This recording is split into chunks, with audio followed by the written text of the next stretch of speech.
Chairman Diane James, welcome to the programme. You've got your referendum that's running strongly in the news. Immigration, as I was just showing Lucy Powell there, is a huge issue as well. What will be a good result for UKIP in these local elections? Well, certainly to retain the 20 seats that we're going to be defending this time, but also building on that. Now, we're fielding 1,400 candidates out of the 2,700 that are going to be available across the country.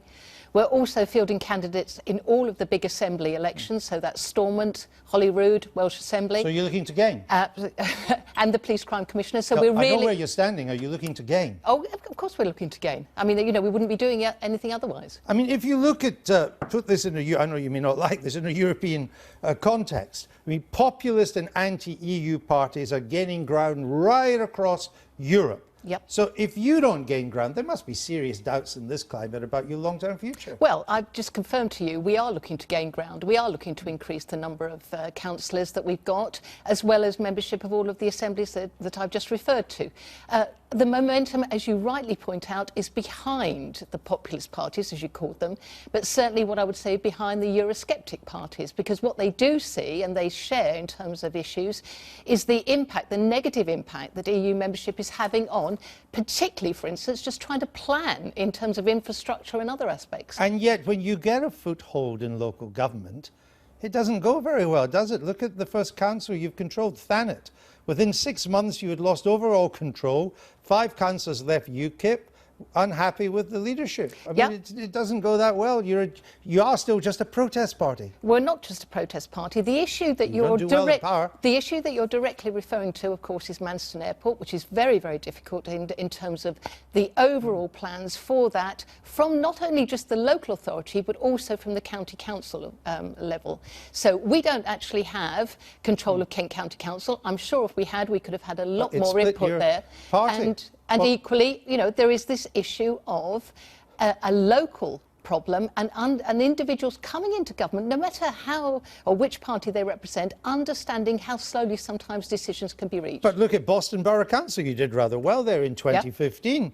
After you'd done rather well, 1 UKIP councillor was quickly suspended. The party split down the middle because you couldn't agree on a leader. 6 councillors continue under the UKIP party banner. 6 others formed the UKIP group. It's a shambles. Well, Andrew, it's interesting that every single time we have this discussion, you always pick up on the bad news to do with UKIP, but you never pick up on the bad news to do with the other parties.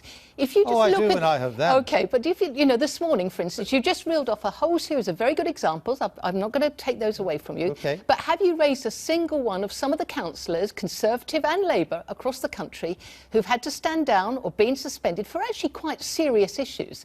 Now, we've got individuals that decide unilaterally they want to walk away from the UKIP banner for whatever reason.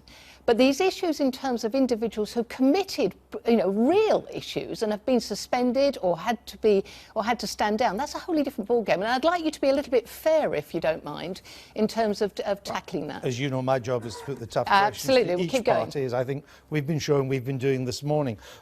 Why should people vote for a party, though, that might not even have a reason to exist after the referendum? Well, we will have a reason to exist, because if we don't exist, nobody else is going to actually hold David Cameron, if the vote to leave happens, hold him to account and make sure it happens. That's my view. In terms of our actual councillors, bear in mind, we are the only party out there, we don't whip our councillors. Now, that maybe goes back to some of the explanation behind the Manston issue. Probably just as well. Oh, well, yeah. Well, you sound pretty unwhippable. Well, I'm not into dominatrix stuff. No, I'm talking politics. Yes, I know, but that's the sort of thing that some of our cabinet ministers are accused of at the moment. But, you know, the issue here is there is a real disquiet amongst the electorate that they want to vote for somebody, and then they see the systems that are currently in place where it's cabinet system rather than committee. There are backbenchers that find themselves in a situation where they actually can't contribute to decisions. And we're talking about, you know, incursions into the green belt, house building targets, academy schools, which you talked about just a few minutes ago. And this is the sort of issue that, you know, a non-whipped UKIP councillor will be able to actually represent their community. And even if you win the referendum, by which I mean we leave, and you would be winning, UKIP continues. Yes, it does. Diane James, thank you.